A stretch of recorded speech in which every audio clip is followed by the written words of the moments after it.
Hello, beautiful people. This is episode number 121. I think I have the episode number right this week. I tend to screw that up. I am here today to remind you and hopefully help you and nurture you to fall in love with your life and business again. As we come to the end of 2020, naturally, we began to reflect and look back. And this year's been interesting, right? I know all over social media, I am seeing memes about how awful 2020 is. And it has been awful and wonderful. It has been amazing and insane at the same time. And I don't know about you, but I'm ready to shift my energy and my attention and my attitude.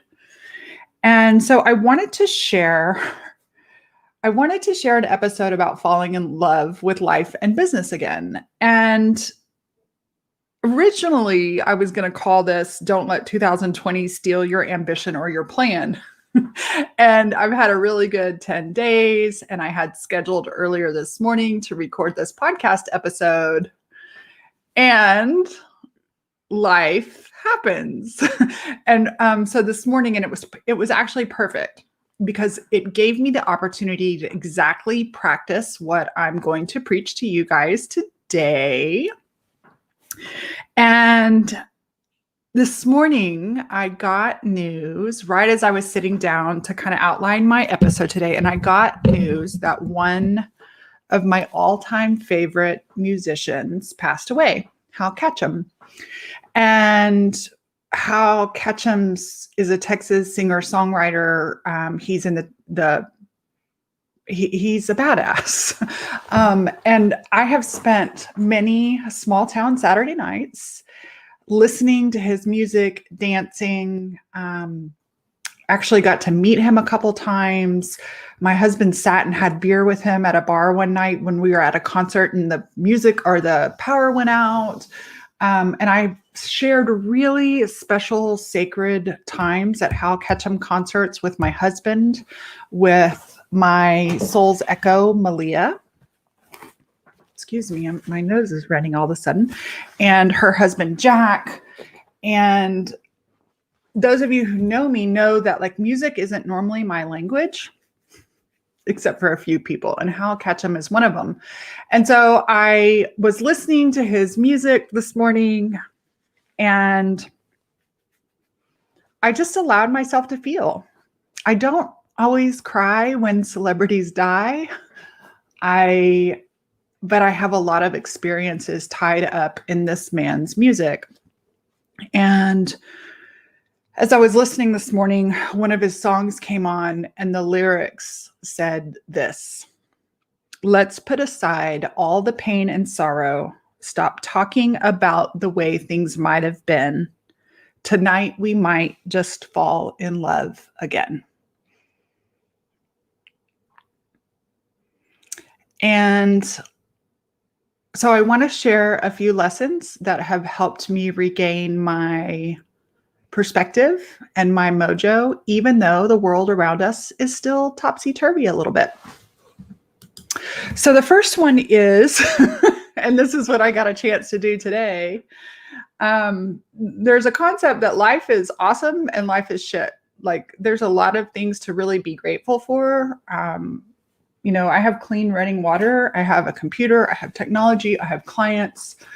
There's a lot of things to be thankful for. Life is awesome and life is shit. Shitty things happen in life. People you love pass on. We lose jobs. We lose friends, global pandemics, political divide, whatever it is, there are just circumstances. And one of the most beautiful things that I have learned over the last 5 years is to really meet and process my difficult emotions. And so this morning, finding out about Hal and then even listening to his music, it almost made me sadder, but I just sat and felt the tears and felt the sensation of grief and felt the sensation of beautiful memories, felt the appreciation for his legacy and his music. And I met and processed those emotions. I'm still feeling some of them. They don't immediately go away, but then I was in a place to be able to do this podcast, right? To show up for you, to show up to contribute. And so the very first thing we talked about last week in Authentic and Ambitious was part of the authenticity is meeting real life, meeting life in our humanness. And I personally believe, especially right now, that my views on spirituality have changed. And one of the most spiritual things I think we can be is human. One of the most beautiful personal development things we can do is learn to embrace our humanness, learn to create, respond, and nurture our humanness instead of just acting with unconscious incompetence. So the first one is meet and process emotions. And when you do that, then you become ready to ask yourself better questions. And I want to share some of the questions that I started asking myself about 6 weeks ago when I was, there we go, my camera zoomed in and out, funky. I wanted to share some of the questions that have served me over the last 6 weeks even though circumstances haven't necessarily changed, but I've been starting to get my mojo back. And so I want to share these questions with you. The first one is, if I weren't distracted by all the bullshit, what would I be profoundly engaged in? That one was huge for me. That was a big redirect because my focus had been on COVID, had been on elections, had been on really victim-y questions like, why is this happening? All this bleh. And so if I weren't distracted by all this bullshit, what would I be profoundly engaged in instead? The second question I began asking myself was, who do I want to be even though all this bullshit is happening? I didn't want to be a person that waits for all the difficulty to be over to begin again, to re-engage, to profoundly engage. I wanted to figure out, okay, there's things I can control and things I can't control. I can't control a lot of this. Who do I want to be when things aren't necessarily going wonderfully? Who do I want to be? And so then the next question was, what can I control? And what am I willing to do about what I can control? There is not a whole lot for me to do, for you to do about what we can't control, but there is a whole lot of opportunity and possibility for what we can control. Well, habits, the way I was spending my time, the information in, the time spent. And so the next question became, what habits are sucking the life out of me? And what habits will change my trajectory? And those 5 simple questions really helped me get clarity, helped me step out of the end phases of just processing a really difficult societally year. And I do want to acknowledge, this is really important because I don't want anybody to be browbeat over, just be positive, don't complain, get over it. I realize that 2020 has brought a lot of overstimulation, a lot of grief, a lot of trauma for many people who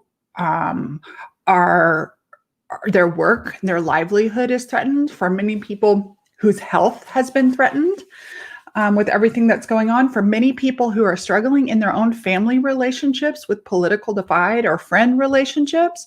And so I in no way want to diminutize the intensity of discomfort that many of us have felt in 2020, not to mention the amount of loss. So a loss of perceived certainty, right? Like when life is going normal, we kind of move forward and we have this subconscious, our lizard brain generally feels safe. And one of the big lessons for 2020 is like, oh, wow, how interesting how people react when there is a lack of certainty, how interesting that I react when there's a lack of certainty.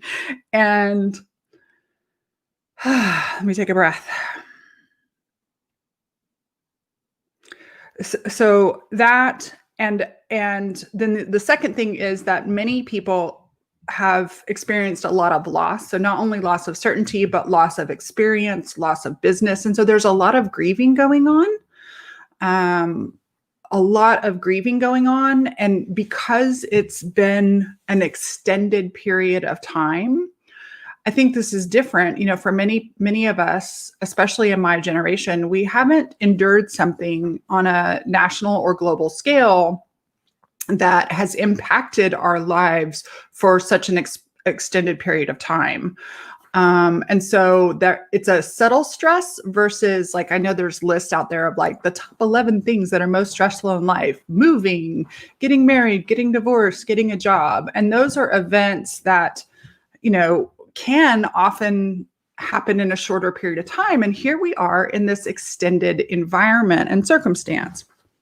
And so once we begin to acclimate, we can, and soothe our nervous systems, begin to pay attention to what's going on, then we can begin to start asking ourselves better questions.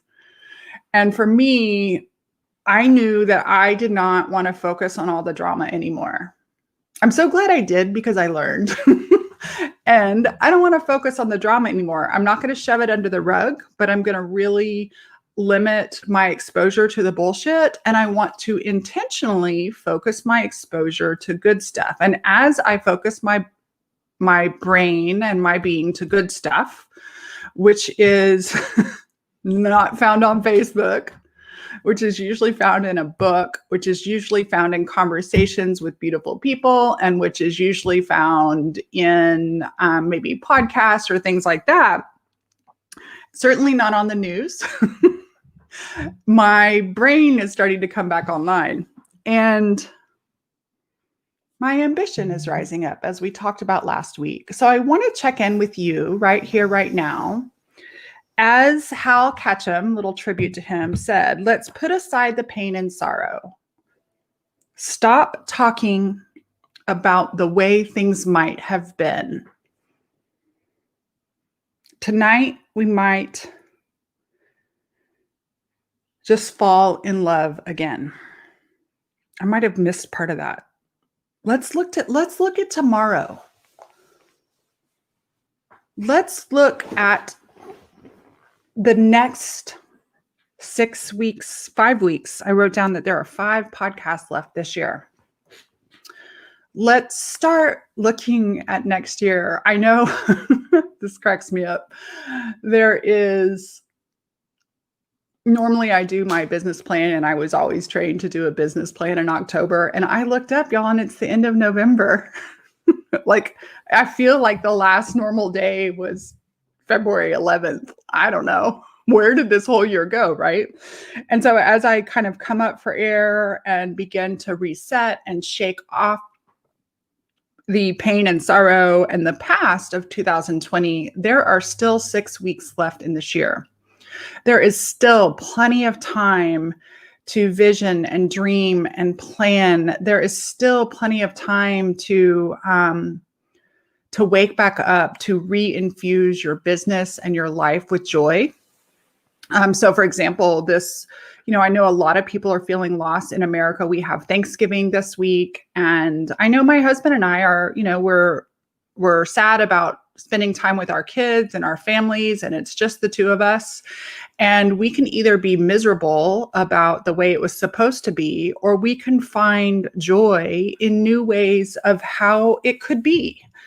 And so we had fun last night creating our final order before Thanksgiving. Like, we ordered a cake and are excited about having a cake and ice cream to go with the cake for Thanksgiving, which is not normally a tradition, but it was cute. We were just doing something ordinary, standing there, but talking about the things that we want to have at Thanksgiving. And figuring out what we're going to do with this time where we're staying at home to be safe for COVID, and how can we not make it miserable? How can we make it fun? And so I want to encourage you to do that with your business again. I don't know where you are.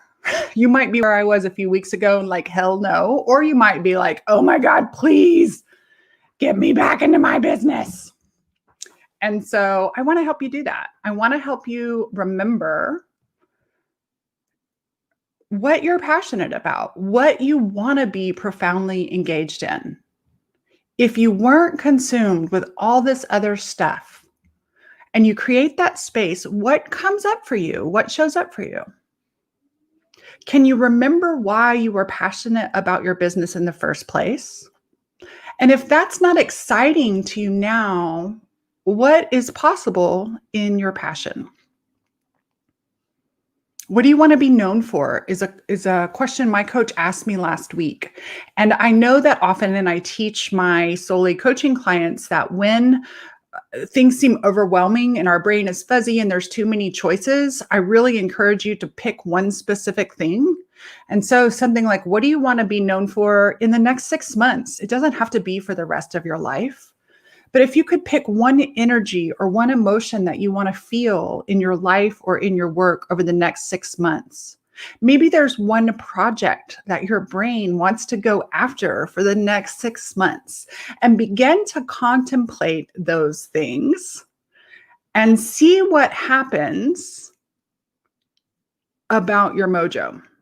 Begin to eliminate the habits, spend time away from the habits that suck your life and bring misery, and begin to ask yourself better, newer, fresher questions about your life and work. As a business owner, I want you to put back on your business hat. I actually want to remind you as you listen to this that you are a business owner. Of course, you're a human being. You know I love humanness, and you're a business owner. Business owners sell something, a service or a product. They have an organization, even if it's small, in order to serve and to create a profit. We are not just out here willy-nilly tossing shit up in the air, hoping it lands at the wall. I think I fucked up that analogy, tossing spaghetti at the wall, right? We're not just doing that. And so I want to remind you that when you bring in structure and form and a little routine and a little the boring, it actually supports the emotion, the both elated emotion, difficult emotion. It supports the feminine. It supports your creativity. And so I want to remind you again to check in with yourself. Are you leaning more towards the feminine and softness and slowness, or are you right now heavy on? Most people I know actually aren't heavy on the masculine. We've been processing a lot of emotions. And so that's why I want to encourage you, like, if you're been processing all these emotions and this experience, one of the things that actually might revive you and help you fall in love with your life and business again is to get back to some of the systems and structure. Even if you don't think they're sexy, having a framework holds the space for the feminine in your life and work to actually flourish. And feminine without the masculine starts to grow moldy and stagnant. I know I was starting to feel stagnant. Okay, so meet, process, emotion. Ask yourself better questions. Let's get a little bit of structure back. Remember that you're a business owner. Really focus in on what you love about what you do, what you love about your clients. Take some time spending your brain in that energy, and then begin choosing who you want to be in 2020. Who do you want to be as the CEO of your business? Who do you want to be as a woman? Who do you want to be in the midst of all the bullshit that goes on, whether it goes on or not?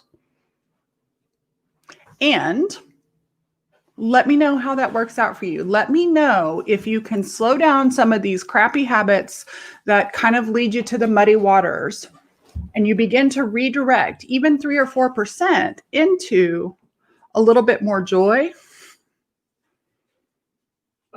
a little bit of looking forward to tomorrow. And I know that a lot of the traditional things we're not able to look forward to, but what can you look forward to instead? Do you just want to be like, when COVID hit, there were a couple of restaurants in our neighborhood that didn't even try. And then there were some that pivot. And this is a call today. If you're a business owner, you can either close the doors and go hide under the covers, or you can figure out how to make things work. Last week, my husband and I went and got Mexican food. And dude, I had a to-go margarita. They haven't done that since I was in high school. They pivoted. And so it's time to pivot. And I want you to start thinking what's possible, what's desirable, what's possible. And if you want some help and some support and a container, I am going to be doing on December 12th, it's a Saturday, I am going to be doing a half-day business planning workshop that's a little bit business church, like mindset church, to get your wood. If your wood is wet, you want to come on in and we're going to get you fired back up. And then we're also going to spend the morning and part of the afternoon creating a soulful business plan. For those of you that are authentic and ambitious, we're going to we're going to actually create, if you have not already done your business plan like me, if you accidentally just blew right past October, but still want to get that done, even though it feels last minute, we're not behind.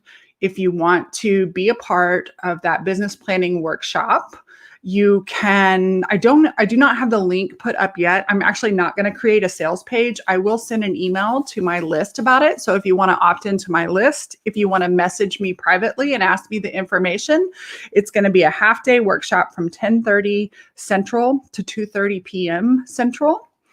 On December 12th, and we will have an hour for lunch, but it is going to be a working course, a workshop, right? Like where you will leave with your business plan for 2020 done. Let's put aside all the pain and sorrow. Hal says, stop talking about the way things might have been. Tonight, we might just fall in love again.